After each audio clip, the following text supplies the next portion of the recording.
All right, what's up, everybody? We're back with another edition of Everyday Hoops.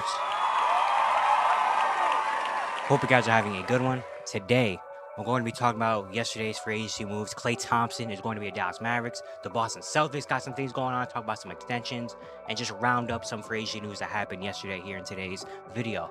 Thank you guys for the views on the videos and the shorts recently. I really appreciate it. If you do like the content around here, consider subscribing, like, turn notifications, do all stuff like that. I'd really appreciate it. It really upset a lot. Join the membership. If you want to learn more about the membership, there's a video on my channel explaining all of it. You can go back and watch that. Link to my Twitter, TikTok, stuff like that in the description down below. And yeah, don't waste any more of your time. Let's get right into it. So we're going to start with the Klay Thompson news. Klay Thompson is officially leaving the Golden State Warriors. He's going to be a Dallas Maverick. It is going to be a sign and trade, 3-year, $50 million deal. Sign and trade for the Warriors to send him to the Dallas Mavericks in a 3-team trade that also involves the Charlotte Hornets. So the Mavericks are getting back Klay Thompson, I think a couple second-round picks from the Hornets. The Warriors are getting back a couple second-round picks from the Mavericks, and the Hornets are getting Josh Green in this trade. Klay Thompson, of course, it came out a little bit before free agency that the Warriors and Klay were in disagreement and that they kind of agreed that it was time to part ways and they were going to work on different options to sign and trade and do right by Klay Thompson to send him where he wants to go. It was said the Mavericks, Lakers, Clippers, and Sixers were teams he was meeting with, and it kind of came down to the Lakers and Mavericks at the end of the day. And there was even reports saying that there are better offers out there for Klay. Said there's a report that the Lakers offered him a 4-year, $80 million deal. Some teams offered him a 4-year contract, but instead he chose the Mavericks for a 3-year, $50 million deal. One of the reasons being, the chance to win his 5th championship with the Mavericks, a team that was just in the NBA Finals, playing with Luka and Kyrie and having a chance to win his 5th championship and actually having probably the best chance of any of the other teams he would have went to, like the Lakers or Clippers, to win a championship, and the state taxes as well. He'll benefit more financially going to Texas instead of staying in California. And that one really surprised me because I honestly thought for sure he was going to be a Laker. I thought the Mavericks were going to be the best fit for him, but ultimately I thought he was going to be a Laker. I thought it just was too obvious. Again, his dad playing for the Lakers, staying in California, him growing up as a Laker fan, going with LeBron. LeBron wanted to take a pay cut to give Klay Thompson. I just thought it all made sense that he was going to be a Laker. It was going to be so obvious. Yet he ends up picking the Dallas Mavericks, which I love. I think that is a great fit for Klay. I think that's an amazing fit for him, The Mavericks in general, I think have been doing really good this free agency, but specifically about Klay Thompson, I think he's going to do really well. I think Klay is going to have a big season next year with the Mavericks. I do. I think going from Golden State to Dallas, and Golden State, besides Steph Curry, who is really taking the ball out of Klay Thompson's hand? Nobody.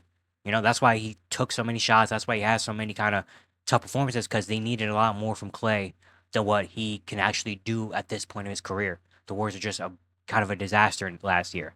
Now he gets to go to Dallas Mavericks, a team with structure, a team where he's going to be behind Luka and Kyrie. So he's automatically at most the third option on most times, And with how many wide open shots he's going to get, with Luka and Kyrie creating at the top of the key and on the wing and stuff, and with the attention they're going to get, Klay's going to get as many open shots as he did back when he was playing with Kevin Durant and Steph and the Warriors, Like, he's going to get so many open looks, and he's going to be on a team that really needs him. The Mavericks need some more perimeter shooting, and getting one of the greatest in NBA history, Klay Thompson, even though he is older and maybe he's not the same Klay Thompson, go ahead and try to leave him open. Go ahead. If you don't believe in Klay Thompson, hitting shots, go ahead and try it and see what happens. Just say that. So, yeah, Klay, I think this is a perfect fit for Dallas, and I love that he went to the Mavericks. I think this is going to be an amazing fit over there. It's going to be a great team. And the Mavericks in general, the Mavericks have had a really good offseason so far. I mean, a team that was in the NBA Finals last year is getting better. I mean, they made the trade. They traded Tim Hardaway Jr. for Quentin Grimes, a younger kind of version where he's going to, defend on the perimeter. He's not going to be as consistent, just getting younger and more athletic over there. And then you lose Derrick Jones Jr., who was a starter last year on your team. You bring in Najee Marshall. Klay Thompson's the Derrick Jones Jr. replacement. You lose Derrick Jones Jr. in free agency, a big starter on your team. You bring in Klay Thompson, one of the greatest shooters ever. And yes, he might not bring the same defense that Derrick Jones brings and the athleticism, but that perimeter shooting and that offense goes way, way up. Even though Derrick Jones had an amazing year last year shooting the ball, Klay is going to be even better. And then you have to trade away Josh Green. You bring in Najee Marshall. A guy that is a Swiss Army knife, can do a little bit of everything.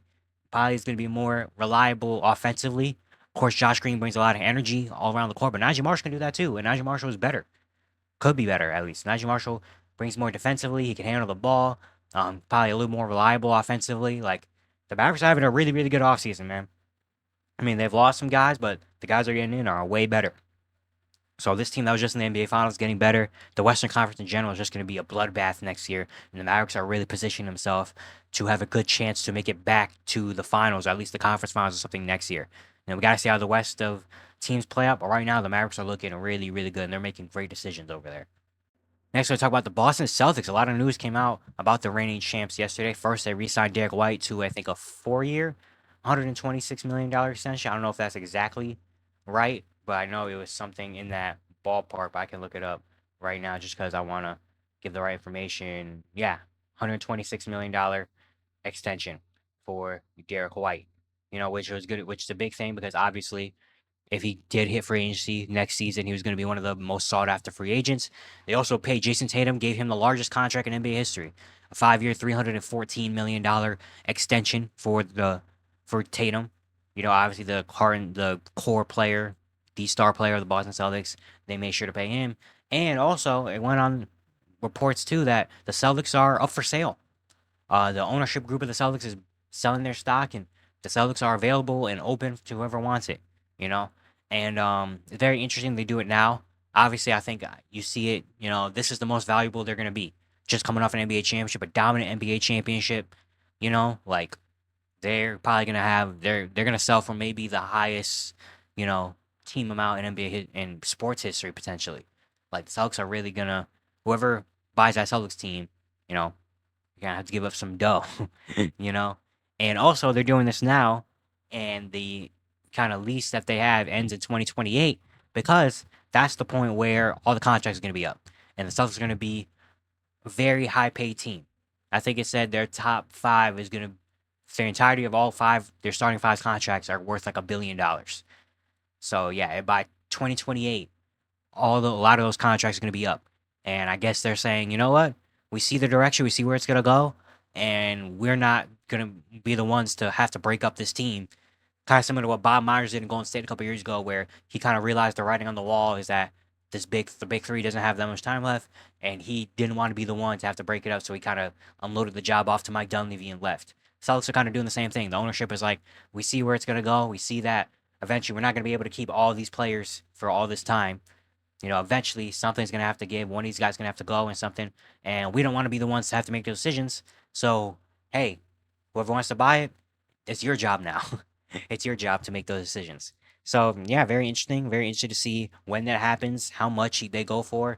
It's gonna be a lot of money, But the Celtics, yeah, I mean, they're won a championship. They know how good this team is. This team is probably still the best team in the NBA. You're gonna have to go through them if you want to win a championship. And yeah, paying Tatum, paying Derek White, getting all their guys, paid. Shout out to the Celtics, I guess. But yeah, that's gonna be a lot of money tied into those Boston Celtics. And the last thing I want to talk about is the Donovan Mitchell extension. Earlier today, the Cavaliers and Donovan Mitchell agreed on a new contract extension. Of course, it's been one of the bigger talks in free agency about, or well, the last couple of months or weeks about like what's gonna happen with the Cavaliers, what's gonna happen with Donovan Mitchell, and all that stuff. But Donovan Mitchell is staying for now with the Cavaliers. He's signing a 3-year extension worth around 150 million. So he doesn't go for the full 4-year, $200 million max or 5-year, $200 million max that he could have got, but he signs a 3-year, $150 million max. Well, the max for 3 years, 150 with a player option as well. And they said, they're doing a big part of this is they believe in Kobe Altman, to build a championship team. And by the time this contract ends, he'll hit the 10-year mark in terms of being in the NBA for 10 years, and then he's eligible for a lot of money, you know. So yeah, Donovan Mitchell stays in Cleveland. Of course, it's been one of the most talked about things ever since Donovan Mitchell got to Cleveland, saying how long does he have left there? Is he gonna leave and ditch and go to the big market in New York or Miami or something like that? How much does he really want to believe in Cleveland? How much does he want to stay in Cleveland? Especially after this year, the way it kind of ended, it was kind of like if Donovan doesn't sign the extension, the Cavs could look to trade him. Is he just gonna leave? What had happened? But now the Cavaliers finally have some closure on the fact that Donovan Mitchell at least has signed to stay here for the next 3 years. So now they can get to work on doing what they have to do to build this roster. I feel like, and personally as a Cavs fan, I was saying this in my Cavs looking video and all the stuff surrounding the Cavs is like, it really kind of, the big domino and what happens to the Cavaliers' future is about Donovan Mitchell.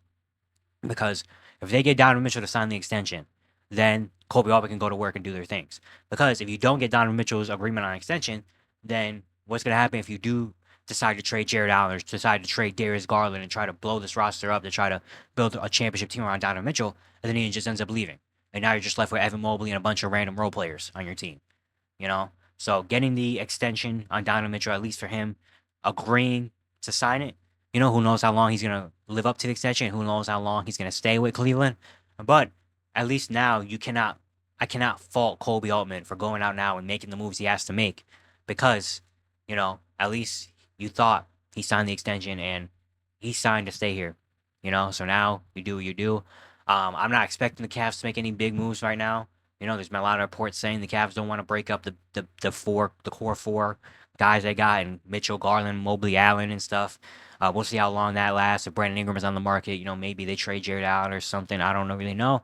But at least they got the Donovan Mitchell extension, good. So now that's a big kind of pressure and monkey off their back that they don't have to really worry about now for the rest of this offseason. They can go on and make the moves that they need to make. But yeah, we'll see what happens with Cleveland, what happens if they can build this championship team around Donovan Mitchell. Yeah, it's going to be it for today. Hope you guys enjoyed. Once again, if you do like the content around here, consider subscribing, like, turn notifications, and all stuff like that. I'd really appreciate it. It really upset a lot. And yeah, I'll see you guys tomorrow.